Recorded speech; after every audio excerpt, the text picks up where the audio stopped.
আসসালামু আলাইকুম, আমি এমডি ইকবাল মাহমুদ ইকু। তো আজকে এই গরুগুলোকে আমরা কৃমিনাশক করছি, যেটা পরজীবী দমন করছিলাম। তো আসলে গরুর বডি ওয়েট অনুযায়ী কৃমিনাশকগুলো করা খুবই জরুরি।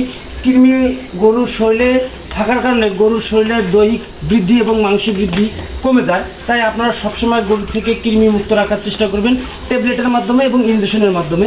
তো আপনারা নাইট্রোনেক্স আমরা ব্যবহার করছিলাম রেনাটা কোম্পানির।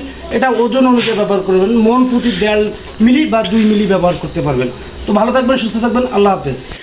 তারপর এক এক করে আমরা কীটনাশক ওষুধটা দিতেছি, আজকে ইঞ্জেকশন দিতেছি। তার কারণ এর আগেও আমরা ট্যাবলেট খেলাইছি।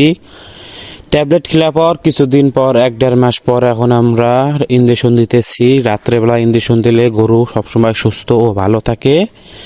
এক এক করে সব গরুকেই দিতেছি। মোটামুটি যেরকম গরুর স্বাস্থ্য আমরা সেরকম করে দিতেছি। বড় গরুর এমএলএ একটু বেশি, ছোট গরুর একটু কম করে দিতেছি। এভাবেই দেখেন সব গরুকেই দেওয়া মোটামুটি আমাদের শেষ, লাস্ট পর্যায়ে চলে আসছে। প্রথমের দিকে যখন আমরা গরু কিনছিলাম তার 2 দিন পর আমরা ট্যাবলেট খেলেছি। ট্যাবলেট খেলার পর আজকে আমরা ভ্যাকসিনটা দিতেছি। কিসের জন্য? 2 মাস পার হয়ে গেছে, 2 মাস পরে আমরা দিতেছি একবারে কৃমিনাশক।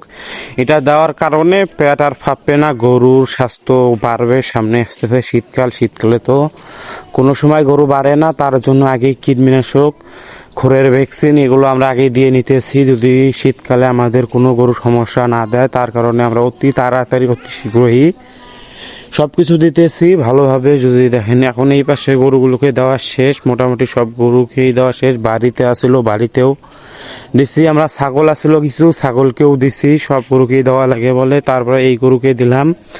কোনো গরু নড়াচড়া করতেছে, কোনো গরু করতেছে না। দেখেন কত সুন্দরভাবে এই অ্যাঙ্কেলটা দিতেছে। ইনি হলো পীর গাছের